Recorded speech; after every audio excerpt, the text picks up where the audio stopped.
Hey everybody, Scoutcrafty here again, TGIF. Thank God it's Friday. Boy, we got a great show planned for you today. Actually, I'm feeling real good because it's a couple days we've had of steady rain.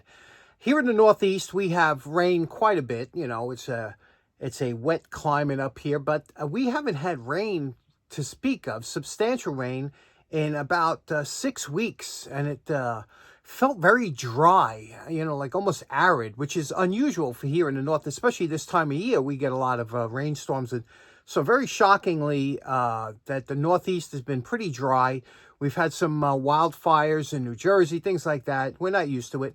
Again, it has to do with the ever-changing climate of this planet through the millions of years that it's been in existence. So don't think this is anything new. It's just it's a cycle we're going through. But I remember many a times we had drought warnings, couldn't use hoses growing up during the 70s and 80s. But again, it's what goes up must come down. So if it don't come down here, it'll come down somewhere else, like in California where they could use it every once in a while. So we got a great show planned, like I said, because I went to Elephant Trunk last Sunday. The weather, it's starting to get a little cooler here, but the weather was still nice. You know, it was going to be in the 50s Fahrenheit, so which is comfortable. And the Elephant Trunk Flea Market runs until December when it gets too cold, and then, you know, people just don't go. But let me show you some of the sights and sounds of only a couple minutes long, but join me as we walk around Elephant's Trunk and see some cool things that they had for sale. The day started off for me with a real treat. Look at this, a Cape Buffalo from Africa. You never see these around here, and look at that. That's just, that mount was $1,800, but how often you see one of those? Just beautiful.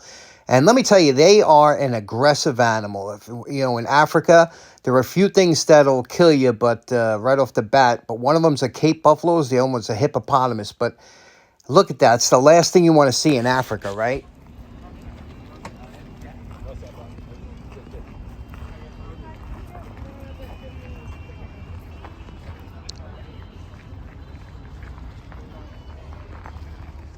Now, here in the Northeast, snow sleds are extremely common and readily available, but this one here is an unusual. This is a pre-war Fleet Arrow. You never see these around, and look at the prices back in the day, how much these sleds cost.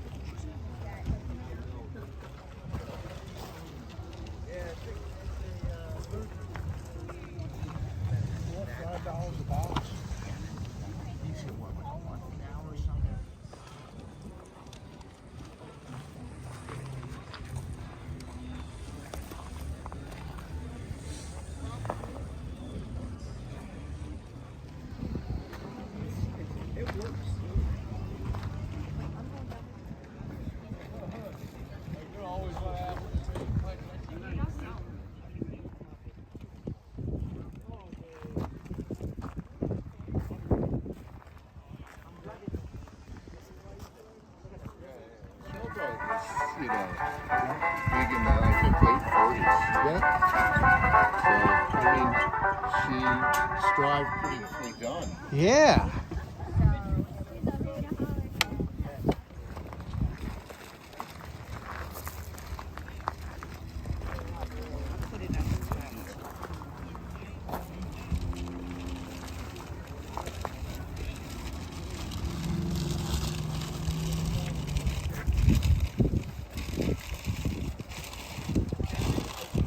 You're gonna have to put it in the bag. Yeah.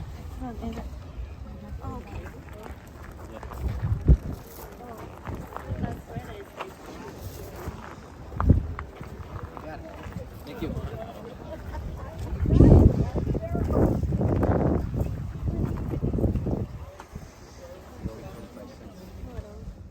Now, this is our buddy Phil's table. Look at that, a couple $2 Stanley Steel Masters. He's always got great prices. He's got great tools. If ever you go there, look for the white van, and there's Phil right there. Tell him you are a subscriber of the channel and just strike up a great conversation. He's always got great tools that you don't have to do anything to, and just a great guy to talk to, him and his wife. So if ever you go there, he's always by the concession stand at the end of the aisle, and check him out. Phil.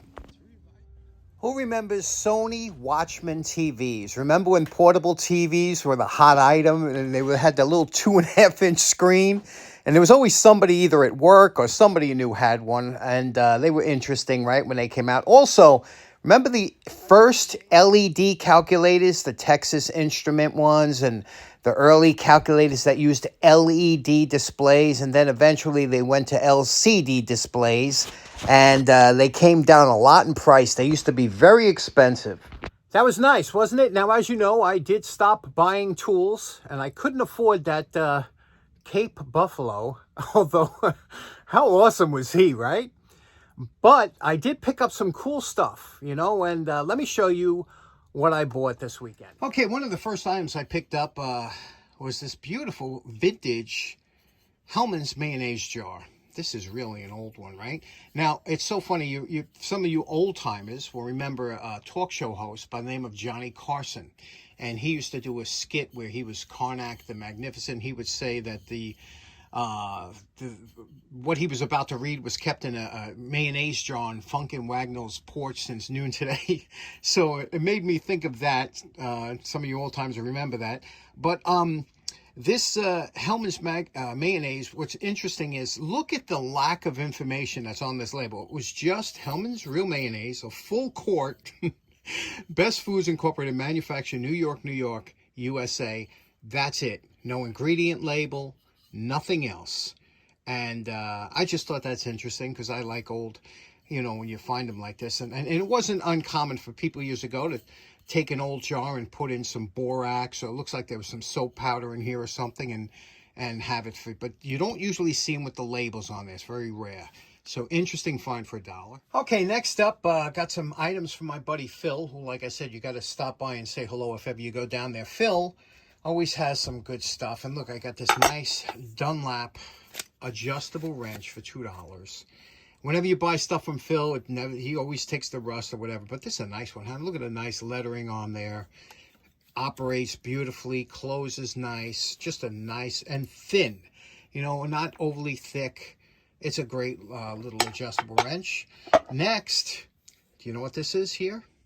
Some of you do. Some of you plumbers out there.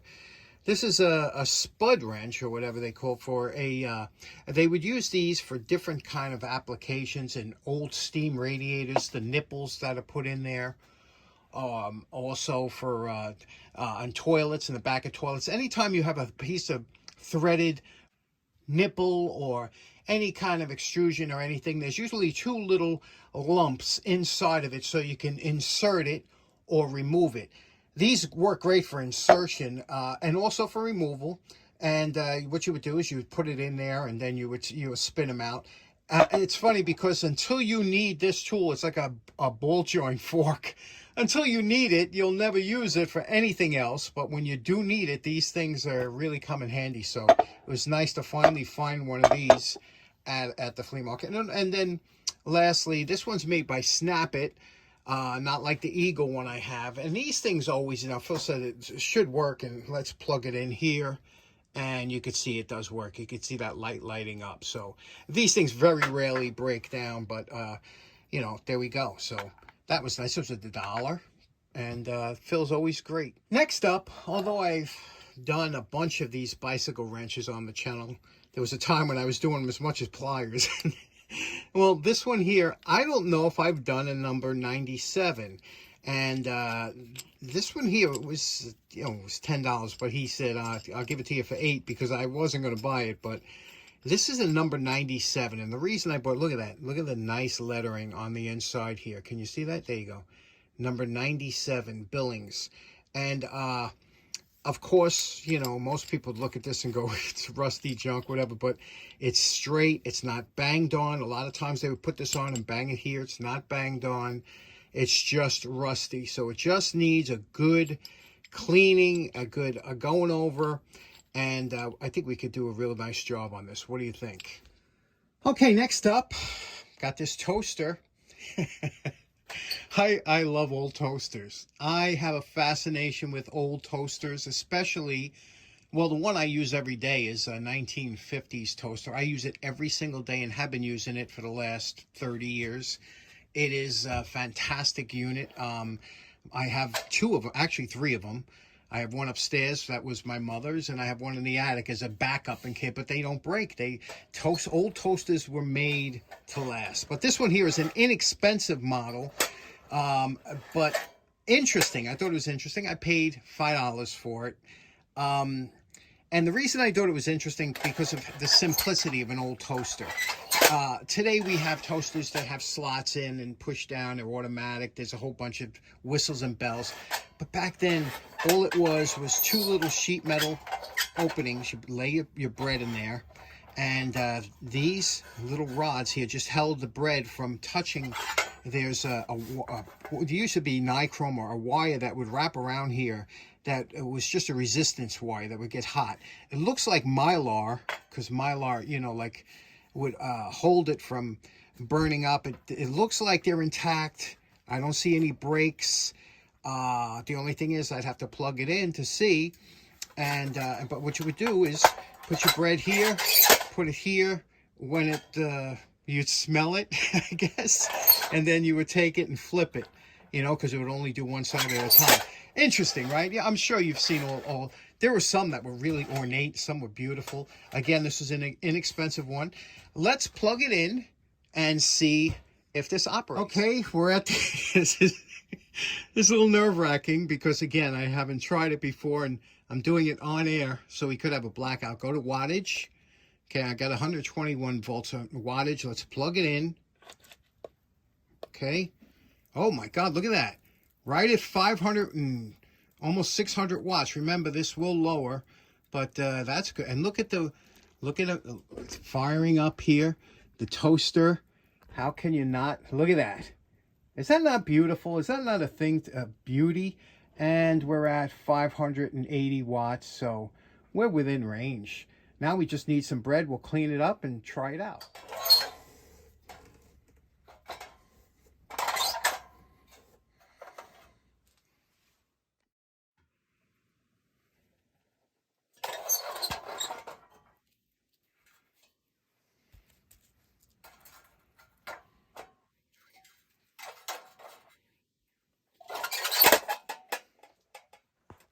Now I have to tell you, we take the art of making toast for granted, but you could see here, I like my toast a little bit on the light side, but you can make it as dark or as light as you want, depending on how long you leave it in here. This is really an enjoyable toaster and very interactive with you making your breakfast.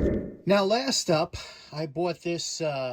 This gentleman had a lot of great stuff at his table, an older guy. You could tell he wasn't there to make money. He just was, you know, clearing out his stuff. And I saw this and I said, well, what do you get for the door? He goes, you can have $9 for this and the transformer. So I said, that's fair for me. And I gave him a 10. I said, I'm looking for something you got for $1. He goes, well, this box has $1. And in it was a sliding T-bevel Craftsman. And look at this. Isn't that nice for $1? And it's really heavy duty, you know, made well. So obviously I took that. But door chimes. When I was a kid, back in the 70s, door chimes, we always had this annoying bell that every time somebody would ring your bell in the house, everybody would jump because it was just an annoying ringing bell. And since then, I've disconnected the bell. I don't have a doorbell in my house. I refuse to have one because, you know, I just hated the sound. But I remember my aunt and a couple of my neighbors back in the 70s, like I said, it was a big thing to get these door chimes. And I remember going over and they go, listen to the bell, go ring the bell. And we'd have one of our friends run out to ring the bell while we sat in the kitchen and listened. And it would make a beautiful chime. And it was a big thing. Do you remember having like nice doorbells? This for a time was a big deal. So when I saw this, and this one looks like, you know, it was in the box, so to speak. But I said, let's try this out. Now, this one here it looks like a different pitch. So maybe you got to always be careful, because sometimes people take out the old one that don't work and stick it into the packaging. I find that a lot. You'll find that a lot, like if you buy a thermostat or something, because people take the old one out or whatever and put it in the new box. So a lot of times you got to be careful. But let's take a look at this. There's really nothing that could go wrong, because they're just basically a solenoid that rings chimes. But some of them are beautiful. Some of them, you went through this whole melody or whatnot, and it came with the transformer. Not much can go wrong with that. Let's hook it up, see if this works and how it sounds. Okay, we ran some leads here. This is the transformer. I've been hooked up to 110 volts, or household current coming into there now. Out of that transformer, transforms it from 115 or 120, whatever we have coming in. This now has, it's rated for about 7 to 10 volts AC.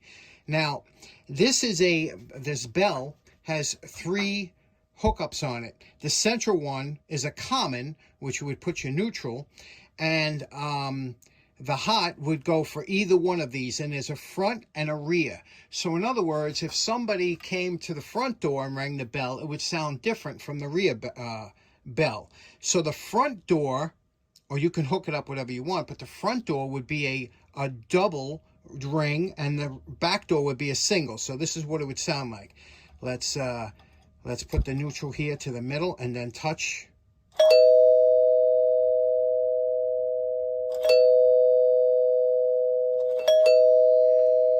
Isn't that nice? Isn't that a nice sound?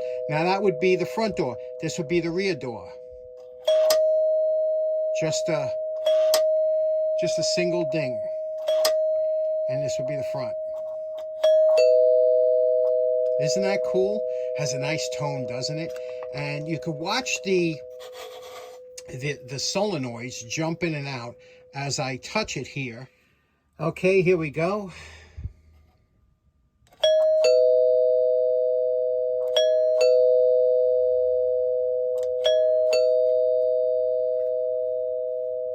Isn't that a beautiful tone? Not something like a ringing bell that'll make you jump out of your seat. Okay, so in closing, let me know if you have any memories of an unusual doorbell when you were growing up, or do you like your toast dark or light? Thanks so much for tuning in. Hope you have a great weekend. We'll see you again on Monday. Take care now. Bye-bye.